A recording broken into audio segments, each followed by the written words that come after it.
समझ में नहीं आ रहा है। आप लोग वहाँ देखने गए, ठीक है, आप लोग देखे गाना बज रहा था डीजे, उसके बाद आप लोगों ने पत्थर फेंके, उसके उधर से आया, ठीक है, सब सुन रहा। अचानक से बंदूक तलवार ये सब कैसे निकला उधर? मैं मान लिया, अपना वीडियो दिखाइए।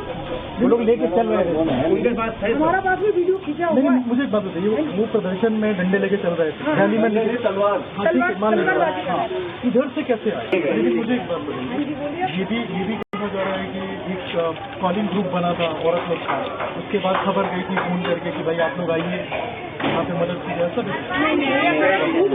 आपको कह रहा हूँ कि मस्जिद का पास में घर है, एक लेडीज से झगड़ा चालू है, वो ये बात कह रहा है कि नमाज चल रहा है, यहाँ आप लोग 1 घंटे से परेशान क्यों कर रहे हैं? तो तभी वो लेडीज को गाली गलौज किया होगा, उसने भी गाली गलौज किया, 1-2 बात होते होते तो झगड़ा हुआ, तब जुआ खत्म हुआ है।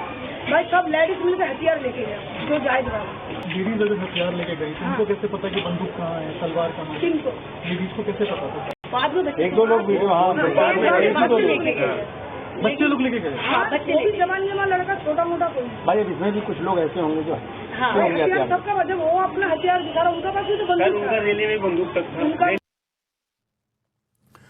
तो ऑपरेशन दिल्ली फाइल्स में ये जो वीडियो फुटेज आप देख रहे हैं, इसमें एक और बड़ा खुलासा हुआ कि जहांगीरपुरी की मुस्लिम महिला दावा कर रही है कि विवाद के बाद घर से मुस्लिम युवक हथियार लेकर आए, महिलाओं के बुलाने पर आए मुस्लिम पुरुष और शोभा यात्रा में मौजूद लोगों की महिलाओं से बहस के बाद शुरू हुई थी जहांगीरपुरी की हिंसा।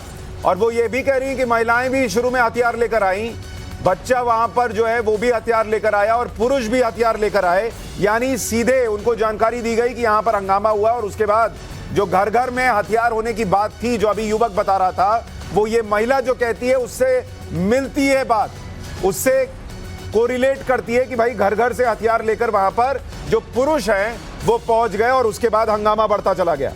हर्षवर्धन त्रिपाठी जी, जो बातें निकल कर आ रही हैं, घर घर में हथियार, बहस हुई और बहस के बाद सीधे पहले महिलाओं ने वहां पर चीजें आगे बढ़ाई और उसके बाद पुरुष आए, और चूंकि घर घर में हथियार था ही तो वो वहां पर जो माहौल बनना था वो बन गया। देखिए सुशांत जी, सबसे पहले तो ये कि हम लोग न न्यायाधीश हैं, न हम जांच एजेंसी हैं, इसलिए कोई भी निर्णय हम नहीं सुनाएंगे। लेकिन 2 तरीके होते हैं, एक ये कि जो रिपोर्टर के तौर पर, जो मीडिया हाउस के तौर पर कोई इन्वेस्टिगेशन करे, कोई जांच करे, कोई रिपोर्ट लेकर आए, हम उसके आधार पर बात करते हैं। दूसरा, जो अधिकारी होते हैं, यानी ऑफिशियल स्टेटमेंट जो है उसकी हम बात करते हैं। लेकिन एक नया प्रचलन शुरू हो गया है, वो नया प्रचलन ये कि इन दोनों से हटकर पहली नजर में ये कह दिया जाता है कि देखिए ये तो संघ ने और भाजपा ने तैयार किया, विश्व हिंदू परिषद ने किया, जरूरत क्या थी मस्जिद के सामने से जाने की। और मैं बार बार एक बात कहता हूं कि ये बहुत खतरनाक प्रवृत्ति है जो जहांगीरपुरी में हुआ और जो इस शूटिंग ऑपरेशन में दिख रहा है। ये देश के हर हिस्से में ऐसे छोटे छोटे जहांगीरपुरी हैं। वो जो कह रहा है पाकिस्तान हिंदुस्तान है, ये भावना वो लगातार भड़काई जा रही है। और ऐसे में जब ये वीडियोज आते हैं तो कम से कम उन लोगों को सोचना चाहिए जो अपने प्रोफेशन के साथ बेईमानी कर रहे हैं, जो लगातार लोगों को भड़काने की कोशिश कर रहे हैं। ठीक है हर्षवर्धन जी, आपके ऑडियो में समस्या, मैं उसको ठीक कराकर आपके पास लौटता हूं। हाफिज गुलाम सरवर, इस्लामिक स्कॉलर भी हमारे साथ जुड़ गए हैं।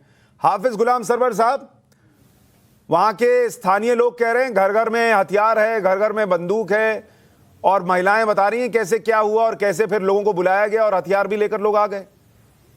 पहले तो कुछ और कहा जा रहा था।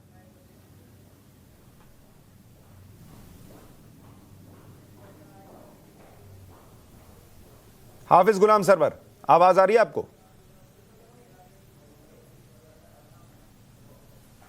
हासिफ खान हूं मैं, हाफिज गुलाम सरवर नहीं हूं। ठीक है आसिफ खान साहब। देखिए बात यह है सुशांत जी कि जो भी घटना घटी वो निंदनीय है, और मैं जहांगीरपुरी के लोगों को और हिंदुस्तान के लोगों से कहूँगा कि ये मुल्क अमन का मुल्क है और इस मुल्क का दिल है दिल्ली, और चूँकि सारी हुक्मरानी इस दिल्ली से होती है तो हुक्मरानों की जिम्मेदारी बनती है कि हमारे मुल्क में अमन रहे, चैन रहे। लेकिन ये घटना जो घटी जाती हैं उन घटनाओं पर निगाह रखने की जिम्मेदारी एडमिनिस्ट्रेशन की है। मैं ये कहना चाहता हूँ कि रामनवमी या हनुमान जयंती का जुलूस निकला भोपाल में तो मुसलमान फूल बरसा रहे थे, और नोएडा में जूस पिला रहे थे। लेकिन ऐसी क्या है कि एक बार जुलूस निकल गया, दूसरी बार जुलूस निकल गया और फिर अफ्तार के बाद तीसरी बार जुलूस आया। ये और उस जुलूस के अंदर सीधे दिखाए जा रहे हैं कि लोगों के हाथ में तलवारें हैं, कट्टे हैं। तो ये प्रशासन की जिम्मेदारी बनती थी कि ऐसे लोगों पर फौरन कार्रवाई की जाए। और मैं ये पूछना चाहता हूं कि मौलाना हाजिर खान साहब, बनती थी, मैं प्रशासन की जिम्मेदारी जरूर तय करूंगा। टाइमिंग होती है। मौलाना हाजिर खान साहब, आप अपने घर से लाइव जुड़े हुए हैं? हाजिर खान ओनली, मौलाना नहीं हूं। ठीक है, हाजिर खान साहब आप घर से लाइव जुड़े हुए हैं? मैं आपके चैनल, आपके कैमरामैन के साथ हूं। ठीक है, मैं आप अपने घर में तलवार, बंदूक ये सब रखते हैं? ये सब जुर्म की चीजें हैं, मैं नहीं रखता, हिंदुस्तान का जो भी आदमी रखता है। तो जो लोग ये कह रहे हैं कैमरे पर हमारे कि जहांगीरपुरी में हर घर में तलवार, हथियार रखा जाता है और वही लेकर आया गया, ये जुर्म की चीजें वहां लोग अपने घरों में क्यों रखते हैं? अगर ये सही है तो एडमिनिस्ट्रेशन क्या कर रहा है? अरे भाई, एडमिनिस्ट्रेशन से तो पूछ लूंगा, लेकिन जब आप नहीं रखते तो वहां लोग क्यों रखते हैं? डिफेंड क्यों कर रहे हैं सर? उनको बोलिए गलत करते हैं अगर रखते हैं तो। नहीं, लेकिन सुशांत भाई ये वो जवाब देंगे। क्या हथियार अब मैं किसी पर चार्ज लगाने वाला नहीं हूं, मैं किसी पर चार्ज नहीं लगाऊंगा। रखने वाले मुजरिम है, चाहे कोई हो, हिंदू हो, मुसलमान हो, देश में अफरा तफरी फैलाने वाले मुसलमान हो। हरीश खुराना जी, दिल्ली पुलिस क्या कर रही है? आपको पता है सी ब्लॉक में ये है, ये लोगों के पास हथियार है, दिल्ली पुलिस क्या करती है? एक मिनट कह लें तो जरा। सुशांत भाई, ऐसा है कि बहुत आसान होता है एडमिनिस्ट्रेशन के ऊपर आरोप लगाना, ये स्केप रूट होता है। लेकिन आप ये नहीं देख रहे कि अगर दिल्ली पुलिस मुस्तैद नहीं होती तो अगला सीलमपुर पार्ट 2 जहांगीरपुरी होने वाला था।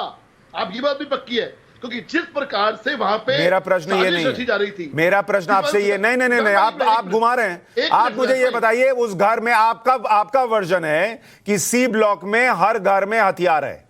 इसको लेकर दिल्ली पुलिस ने 8 साल में क्या किया? 8 साल से आपकी सरकार है, दिल्ली पुलिस आपके अंडर है, क्या किया है? सुशांत भाई, निश्चित तौर के ऊपर वहां कार्रवाई होती है समय पे, लेकिन समस्या ये है, हमें तो नहीं पता चला। दिखाने वालों को चीफ मिनिस्टर दिल्ली के घर पे नहीं, कोई कार्रवाई होने के बाद इतने हथियार निकल रहे हैं। खान साहब, थोड़ा सही सूचना रखिए। यहाँ तो कम से कम यहाँ त्रिशूल मत बनिए, सुनने की रुकत रखिए। प्रॉब्लम सिर्फ एक ही है सुशांत भाई, कार्रवाई होती है ना तो आम आदमी पार्टी, कांग्रेस और तमाम जो सो कॉल्ड सेकुलर लोग हैं ना, वो डिफेंड करने आए थे, जैसे अब डिफेंड करने आ रहे हैं।